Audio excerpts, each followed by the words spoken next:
Hey guys, today we're going to be talking about a new commandment. So what? A new commandment? Oh boy, he's not lost his mind. No, well, I lost it a long time ago, but I gave it to the Lord. I promise you that. I gave it to the Lord, all right? So here's the thing. Let me read a verse to you.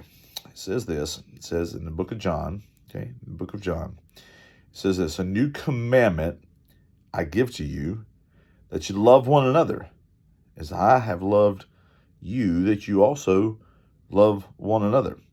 By this all will know that you are my disciples if you have love for one another. Man, okay, so there's a lot packed into this, and we're going to try to do this in just a couple of minutes, but there's a lot packed into this. There's a sermon for sure in this, and here's how it begins. All right, so the Old Testament was full of laws, full of them. And even in the beginning of New Testament, we realize that there are Pharisees walking amongst the religious leaders of that time, walking amongst the people, just worried about every little thing.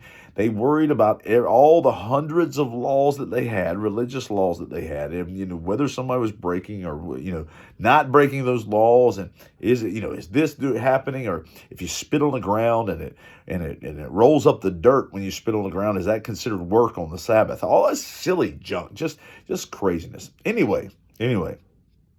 So we get to this, and Jesus is like, look, I got a commandment for you. Just kind of sum it up. All right. He says, not you should forget the others.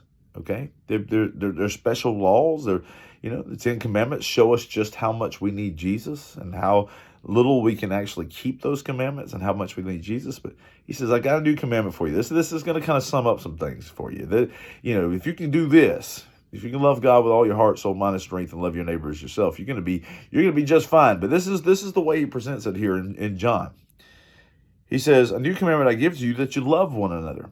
And here, it's important that we love one another. It's important that we care for one another, that we forgive one another, that we walk with one another in harmony. But here's the other thing. He said, this way they'll know you're my disciples. If you love one another, they'll say, oh, wow, look at how they care for one another. Instead, they see splitting churches, or they see the destruction of lives, or they see, a number of different arguments and fusses and fights and people hating one another for, a lifetime. He says, wait, look, I got a simple solution for you. Love people. Just love people.